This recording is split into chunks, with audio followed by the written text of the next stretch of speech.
Bienvenue dans Laïcitat, l'émission en podcast de l'Union des familles laïques.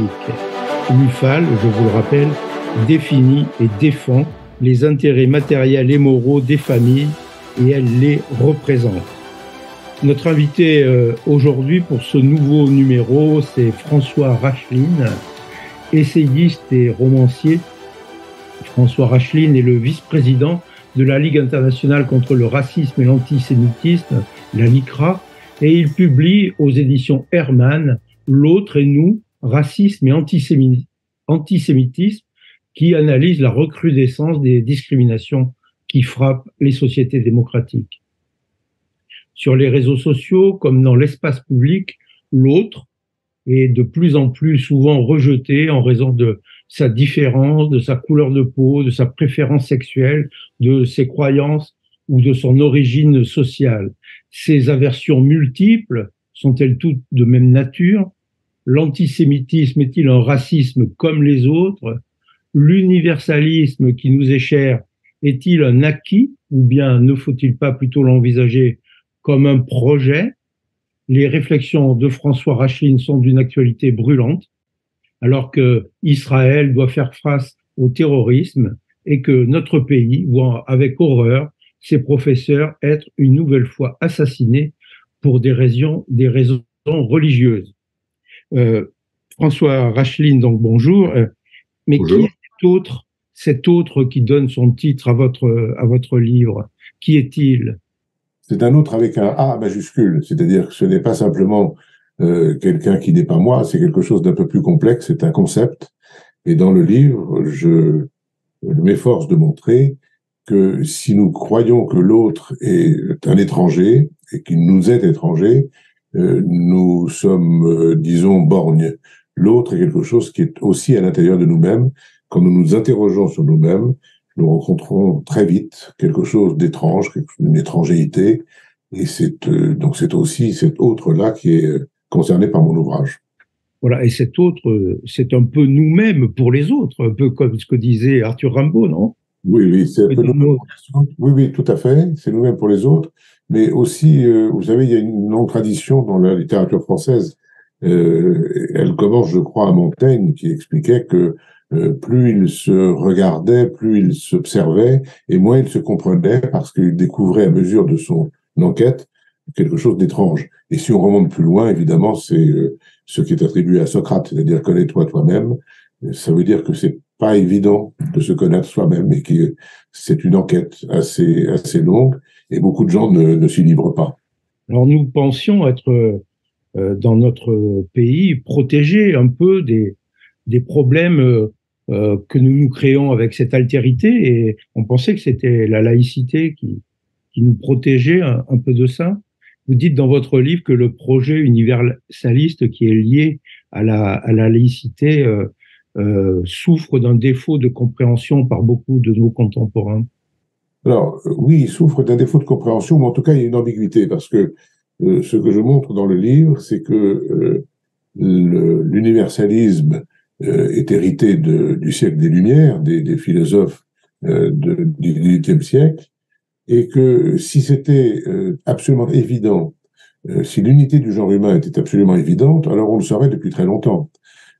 Or, le fait qu'il y ait une unité du genre humain, car la biologie a démontré qu'il n'y avait pas de race et qu'il n'y avait pas de distinction naturelle, l'unité du genre humain, pour qu'on en prenne conscience, c'est un processus. Donc, ce que je crois, et vous l'avez dit d'ailleurs en introduisant cet entretien, ce que je crois, c'est que nous avons eu tort de croire, de penser que l'universalisme était un acquis, que c'était une évidence. C'est un projet, et je crois que c'était déjà un projet pour les philosophes du XVIIIe siècle et pour le siècle des Lumières, mais nous l'avons pas reçu comme tel. Si vous voulez, c'est un petit peu, si je faisais une comparaison, je dirais que c'est un peu comme l'égalité. L'égalité ne peut être qu'un projet. Vous ne pouvez pas partir du principe que la société est égalitaire. Mais par contre, vous pouvez partir du principe qu'elle peut avoir pour souci d'améliorer le plus possible l'égalité entre les êtres humains. Donc ça, c'est un point très important, et c'est d'autant plus important qu'il y a un certain nombre de mouvements, souvent issus des États-Unis, ou d'Amérique latine, qui consiste à penser que l'universalisme est dépassé et qu'aujourd'hui, il faut penser en termes de cloisonnement ou de segmentarisme, comme je le dis dans mon livre, de la société, c'est-à-dire en quelque sorte une mosaïque de communautés. Le segmentarisme, on va y revenir, mais est-ce que l'universalisme ne pourrait pas être défini par un autre mot qui serait celui de fraternité, celui qui est dans le triptyque républicain, liberté, égalité, fraternité, et cette fraternité dont Pierre Leroux, le penseur socialiste, le député socialiste de 1848, voulait modifier d'ailleurs la devise républicaine pour mettre la fraternité au centre, puisqu'il pensait que c'est elle qui allait résoudre la tension entre l'égalité et la liberté. Et est-ce qu'on n'a pas un problème de fraternité aujourd'hui? Alors, moi, je crois que la devise républicaine est une devise très universelle, en réalité. Elle est attachée à la France, mais elle est très universelle. Je sais pas, vous savez, j'ai jamais entendu cette devise comme dans un ordre précis. Je me suis jamais dit, il y a d'abord la liberté, ensuite l'égalité, ensuite la fraternité. J'ai toujours entendu cette devise comme un ensemble. Évidemment, on peut pas dire les trois mots en même temps. On n'est pas dans un opéra. On peut le faire, mais dans la réalité, on peut pas le faire. Et donc, moi, je crois qu'on peut le lire dans tous les sens et on peut partir de l'un des concepts pour arriver aux deux autres. Donc, je ne sais pas s'il faut accorder la priorité à la fraternité ou à l'égalité ou à la liberté. Je pense qu'il n'y a aucun de ces concepts ne va sans les deux autres. Donc, moi, je n'accorderai pas de priorité à la fraternité, mais évidemment, c'est là aussi un idéal. C'est-à-dire que je ne sais pas si tous les êtres humains sont mes frères. J'ai un peu de mal, je dois vous dire, à considérer comme étant le frère de ceux qui ont massacré le 7 octobre dernier en Israël des gens uniquement parce qu'ils étaient juifs. J'ai du mal à considérer ça. Mais ça me pose le problème de ma propre humanité et de la leur, bien sûr. Il y a la question sous-jacente de la laïcité. Alors, nous sommes dans un podcast de l'Union des familles laïques et la laïcité, elle est présente dans la Constitution, puisque la Constitution précise que nous vivons dans une république laïque. Mais, par exemple, elle n'est pas du tout présente dans la loi de séparation des églises et de l'État, puisque l'article 1er de la loi de 1905 dit simplement, enfin simplement si je puis dire, la République assure la liberté de conscience. C'est plus qu'un idéal, c'est une loi, c'est un principe juridique. Peut-être qu'il ne se traduit pas tous les jours dans nos vies quotidiennes, mais comment faire pour le faire advenir? Il me semble que votre réflexion, notamment dans ce livre, tourne autour de ça. Écoutez, je crois que vous avez raison, le mot laïcité n'apparaît même pas dans la loi de 1905. Donc, vous avez raison de souligner ça. Je pense que la laïcité est venue progressivement en France. C'est une longue évolution qu'a sanctionné le XXe siècle. Mais si vous regardez ce qu'est la France, et je pense que il faut plonger un peu dans nos racines et dans notre histoire. C'est un pays qui a toujours été envahi, au nord par les Normands, à l'est par les Gauls, les Visigoths, les Ostrogoths, au sud par les Italiotes ou les Lombards, à l'ouest par les Arabes. C'est un pays et au départ par les Celtes ou les Romains, c'est un pays qui, au départ, j'ai envie de reprendre une expression d'un auteur connu pour ses travaux sur l'art et l'effort, c'est un pays qui est, en quelque sorte, qui connaît une sorte d'anarchie ethnique. Et puis ensuite, il y a eu d'autres invasions, puis des immigrations. En réalité, c'est un pays d'une très grande diversité et qui a inventé, pour faire vivre ensemble ces différents peuples, qui d'ailleurs ne traversaient pas la France uniquement ou ne l'envahissaient pas uniquement, ils s'y installaient. Il y a un proverbe allemand qui dit, au 9e ou au 8e siècle après Jésus-Christ, « Heureux comme Dieu en France ». C'est-à-dire, la France, c'est un endroit où on s'arrête. On ne s'en allait que ceux qui voulaient découvrir l'Amérique, parce que la France est adossée à l'Atlantique, et c'est un pays d'arrêt. Et c'est un pays d'arrêt dans beaucoup de sens. Et si vous voulez, comment a-t-on pu faire vivre tous ces gens-là? Il a fallu les faire vivre en inventant quelque chose qui permette de rassembler des gens totalement différents.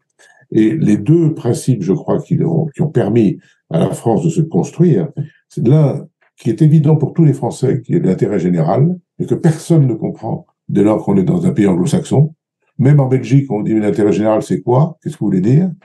Et l'autre, c'est la laïcité, c'est-à-dire la capacité d'une société, parce que je crois que c'est une chose sur laquelle on n'appuie pas assez, la capacité d'une société à établir ses fondements sans aucune référence religieuse.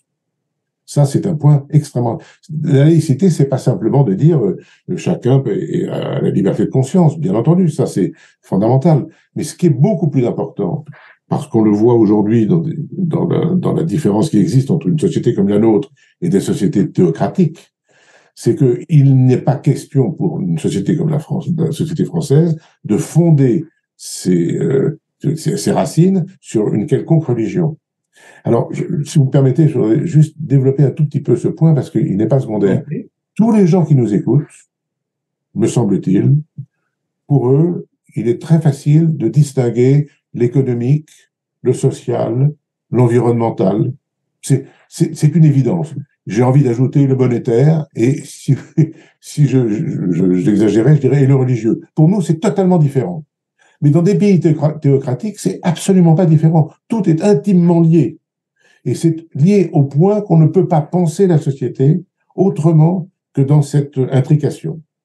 Donc, évidemment, quand on est confronté à des gens comme ça, on a du mal, mais nous pensons que, effectivement, la liberté de conscience, c'est la manière de dire, c'est la manière d'exprimer la possibilité pour chacun de penser ce qu'il veut, mais de ne pas, dans la société, essayer de l'organiser en fonction de ça. Ce qui est assez complexe, mais qui, pour beaucoup d'entre nous, est devenu naturel. Pour d'autres, il y a encore un effort à faire. Alors, si je suis bien votre pensée, la laïcité que nous connaissons dans notre pays et qui demande à être régulièrement redéfinie, semble-t-il, puisqu'elle subit quand même de nombreuses attaques, on le voit bien en ce moment, cette laïcité a permis de faire vivre ensemble la diversité que vous décriviez. Mais comment se fait-il que nous n'avons pas réussi, ou personne n'a souhaité nous imiter dans le reste de l'Europe et plus loin le reste du monde? Il n'y a que quelques pays qui se réclament de la laïcité. Ils sont fort peu nombreux et la Turquie même est en train de fermer la porte à cette idée. Alors, la Turquie a dans sa constitution le principe de la laïcité. Vous savez, j'imagine, que le tout premier pays à avoir parlé de laïcité dans sa constitution, c'est le Mexique. Les États-Unis sont aussi laïcs. Alors, on parle tout le temps de Dieu aux États-Unis parce que on jure sur la Bible, etc., mais c'est un pays laïque. Il n'y a aucune référence à une religion dans la loi fondamentale des États-Unis ou dans le début de la Constitution. J'ai beaucoup réfléchi à cette question-là parce que je me suis demandé pourquoi il y avait ce rejet parfois de la laïcité française dans certains pays. Par exemple, on l'a vu il n'y a pas tellement longtemps. Je crois que la France a été très marquée par la prédominance de l'Église et qu'elle a voulu se séparer de ça, elle a voulu se débarrasser de ça. Dans d'autres pays comme les États-Unis, c'est très différent. Les gens y sont allés précisément parce qu'ils voulaient être tranquilles et faire ce qu'ils voulaient d'un point de vue religieux, parce qu'ils ne pouvaient pas le faire en Europe. Donc la relation est exactement inverse. Et donc lorsqu'on regarde le monde entier, qui finalement ne s'inspire pas de la France, je crois qu'il y a quelque chose, je sais pas, j'ai aucune réponse clé en main à ce que vous avez dit, c'est une réflexion. Je crois que on ne peut pas confondre laïcité et ignorance. Et je crois que dans notre pays, on a eu tendance à rejeter non pas la religion, mais le fait religieux. Or, le fait religieux existe. Et je crois que plus on le reconnaît, plus on le connaît, et plus on peut être laïque. Il faut beaucoup étudier les religions pour pouvoir devenir laïque. C'est un peu un paradoxe et c'est contre-intuitif, mais je crois beaucoup à cela, parce que l'ignorance des religions vous expose à leur prosélytisme. La connaissance des religions vous en prémunit. C'est un peu paradoxal. Peut-être que ça suscitera des réactions chez vos auditeurs, mais c'est ma pensée. Mais cette idée un peu paradoxale, vous la cultivez, vous vous l'approfondissez au fur et à mesure que vous écrivez de nouveaux livres, puisque vous la développiez déjà dans votre livre Le monothéisme sans Dieu, et dans celui-ci, L'autre et nous, vous faites de fréquentes références aux textes sacrés des religions du livre, on va dire. Et donc, c'est une idée qui est un peu centrale dans votre pensée. Oui, vous dites au texte sacré. Moi, je ne dis jamais le texte sacré. Mais non, mais c'est intéressant parce que C'est vrai. le langage courant est parfois un obstacle. Le mot sacré est une traduction d'un mot hébreu qui est kadosh. Mais kadosh, ça ne veut pas dire sacré. On peut toujours traduire sacré. Ça veut dire à part. Ça veut dire différent, totalement différent. Quand vous faites une dédicace d'un livre, ce que j'aime bien faire quand j'écris des livres, en hébreu, on dit une hakdasha. C'est exactement la même racine. C'est-à-dire que le livre que vous dédicacez et que vous donnez à un ami, ou à un acheteur, un lecteur potentiel, il est à part, il ne peut plus être donné à quelqu'un d'autre, parce qu'il y a son nom dessus. Si je mets Monsieur Papon, c'est votre livre. Il est à part. Il n'est pas sacré. Il est à part. Bon. Donc ça, c'est un premier point. Et quand vous dites les religions du livre, je sais que le propos que je vais tenir n'emporte pas immédiatement la conviction. Il est évident que le christianisme et l'islam s'inspirent de la Bible. Vous savez que le prophète le plus cité dans le Coran, c'est Moïse, chose qu'on connaît peu, et Jésus est évidemment aussi cité. Le judaïsme est d'origine biblique aussi, mais la Bible hébraïque n'est pas juive. On ne trouve pas le mot juif dans la Bible, dans le Pentateuque. Après, on le trouve très tardivement, uniquement dans le livre d'Esther. Et pourquoi on le trouve dans le livre d'Esther? Parce que le livre d'Esther a été écrit entre le 4e et le 2e siècle avant Jésus-Christ, donc à une époque où les Grecs appelaient les Judéens, les habitants de la Judée, les Judaïos, et qui est devenu juif après chez les Romains et chez nous. Donc, si vous voulez, lorsqu'on remonte haut dans le texte biblique et jusqu'à Moïse, on n'a pas forcément de religion. Et dans l'autre et nous, dont nous parlons, vous avez la gentillesse de me faire parler, je dis qu'il existe une frontière. Cette frontière, c'est le tétragramme dans la Bible qu'on a traduit par Dieu et dont je pense que c'est un peu hâtif. Voilà, traduire par Dieu YHWH est hâtif parce que tout simplement c'est indicible. Donc je vois pas comment on peut traduire quelque chose qui est indicible. Et même le mot Elohim, qui est le mot utilisé dans la Bible, que tous les hébraïsants connaissent, ou même les gens qui lisent le texte biblique savent que Elohim, ça a été traduit par Dieu, c'est contestable. Et par exemple, un grand traducteur, qui est André Chouraki, garde toujours Elohim et YHWH sans jamais les traduire, parce qu'il dit que Elohim, c'est pas tout à fait la notion de Dieu, c'est quelque chose qui est un peu rapide chez nous. Donc voilà, tout ça est peut-être un peu complexe, mais non, c'est intéressant. Mais c'est pas secondaire. Et revenons maintenant à l'actualité de votre livre, puisque les événements le massacre qui a eu lieu le 7 octobre en Israël, votre livre est éclairé d'un nouveau jour par cela. Vous développez l'idée que, à la suite d'autres, que l'antisémitisme n'est pas un racisme comme les autres, qu'il a des spécificités, et c'est pour ça que l'association dont vous êtes le vice-président s'appelle la LICRA et non pas la Ligue contre le racisme. Est-ce que vous pouvez nous en dire plus sur cette idée qui n'est pas tout à fait simple à comprendre? Écoutez, moi je crois que c'est pas tout à fait simple et c'est pas non plus très très compliqué. Il y a une différence, me semble-t-il, entre le racisme et l'antisémitisme qu'on peut exprimer simplement. L'expliquer après est un peu plus long. L'expression simple, c'est la suivante. Un raciste, c'est quelqu'un qui rejette toute altérité ou autrui parce qu'il n'est pas semblable à lui-même. L'antisémite, est quelqu'un qui récuse, qui refuse une éthique. Et l'éthique qu'il refuse est l'éthique qui a été établie, qui a été proposée par Moïse avec le décalogue et avec le tétragramme dont je parlais tout à l'heure. Et cette éthique, ça paraît banal de le dire ou peut-être superfétatoire, mais lorsqu'on reprend le décalogue, que tout le monde connaît ou croit connaître, il n'y a pas écrit dans le décalogue qu'il ne faut pas tuer. D'abord, il n'y a pas écrit il ne faut pas tuer.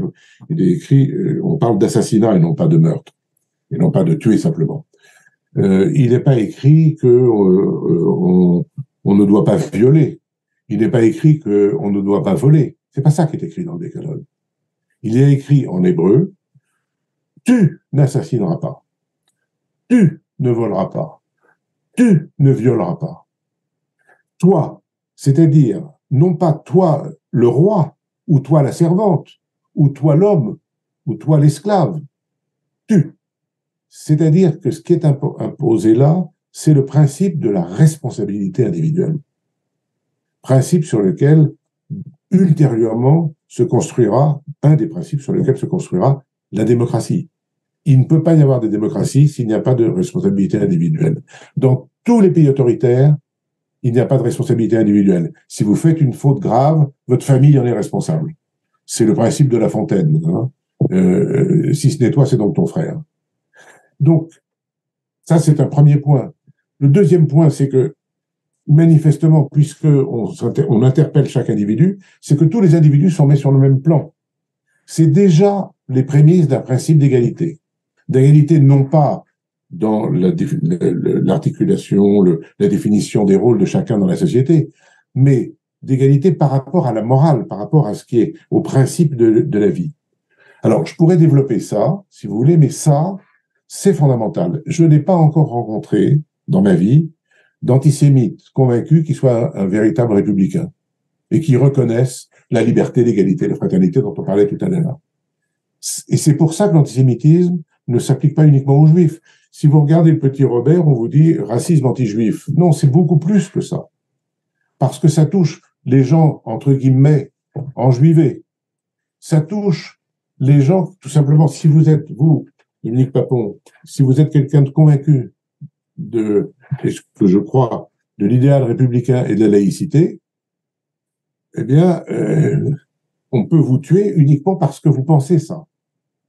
Uniquement parce que vous pensez ça. Et c'est ça qui est important, ou parce que vous êtes quelqu'un qui défend cette idée. Et ce qui s'est passé le 7 octobre 2023, c'est que le Hamas a tué des gens pour ce qu'ils étaient. Alors qu'Israël combat le Hamas pour ce qu'il fait, et non pas pour ce qu'il est. C'est très différent.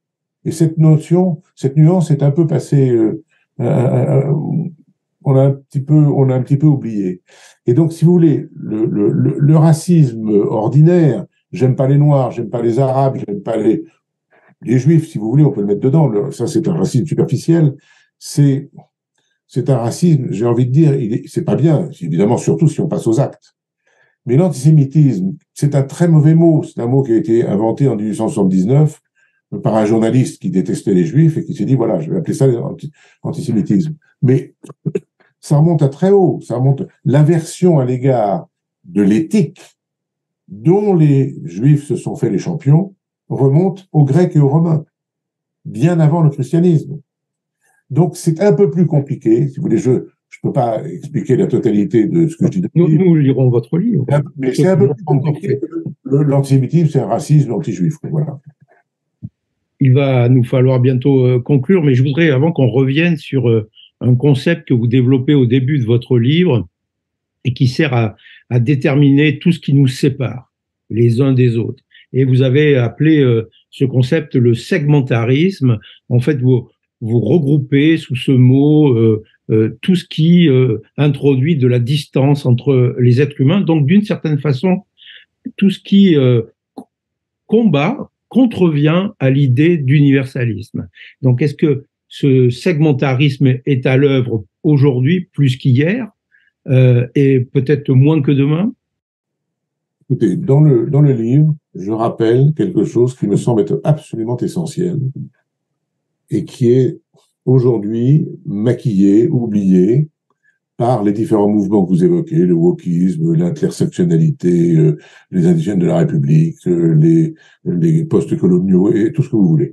Et évidemment les suprémacistes, qui sont des racistes, parce que le mot suprémaciste veut dire tout simplement en bon français, ça veut dire raciste. Ce qui est oublié, et ce qui est fondamental à mes yeux, c'est que un individu ne se définit pas par ses antécédents, il ne se définit pas par la couleur de sa peau, il ne se définit pas par la religion. Ce qui permet d'accéder à l'individu, ce sont ses actes. Comment agit-il? Qu'est-ce qu'il a fait de sa vie?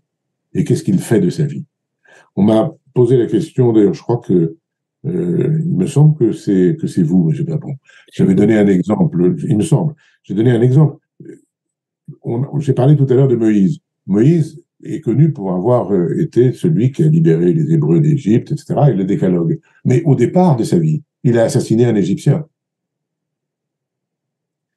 Donc il est parti du mal et il a abouti au bien. On connaît le maréchal Pétain pour avoir été un soldat valeureux.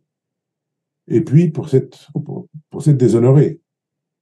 C'est ce qu'on retient, c'est ce qu'il a fait de sa vie et non pas ce qu'il était au départ. Donc, si vous voulez, le fait que notre société oublie les actes est pour moi quelque chose d'assez grave. Il faudrait, je pense qu'on y reviendra parce qu'il y a des balanciers dans l'histoire. On reviendra à ça. Et donc, pour répondre à votre question, moi, ce qui m'importe toujours, quelle que soit la personne, ce sont ses actes. J'ai été soigné, je termine là-dessus parce que ça m'a beaucoup frappé. J'ai été soigné pour un accident que j'ai eu dans un hôpital en Touraine. J'ai été magnifiquement soigné par une doctoresse qui avait des doigts de fée, qui m'a recousu le front. Enfin bon, je ne rentre pas dans les détails. Et puis, c'était en urgence. Et quand tout ça a été terminé, elle est venue me voir pour savoir si je pouvais repartir. Et elle m'a posé cette question hallucinante. Elle m'a dit, j'espère que ça ne vous dérange pas d'avoir été soigné par une noire. Ça m'a donné une indication de ce qui pouvait se passer dans la PHP. Il y a dû y avoir des gens qui lui ont dit je ne veux pas être soigné par une noire ou par un autre. Bon. Et je lui ai simplement répondu, mais docteur, il n'y a que vos actes qui comptent. Donc nous allons conclure, ça va nous servir de conclusion, ces paroles fortes sur les actes qui nous définissent. François Racheline, je vous remercie pour votre participation à cette émission de l'Union des familles laïques. Je rappelle le titre de votre livre, L'autre et nous, racisme et antisémitisme, aux éditions Hermann. Il vient de paraître, et je rappelle le titre précédent que l'on a cité tout à l'heure, Le monothéisme sans Dieu, qui lui aussi a été publié aux éditions Hermann. Merci François Racheline. Vous pouvez retrouver cette émission Laïcitade ainsi que toutes les autres sur l'ensemble des plateformes de podcast, et n'hésitez pas à vous connecter régulièrement à notre site sur ufal.org. À bientôt. Merci à tous.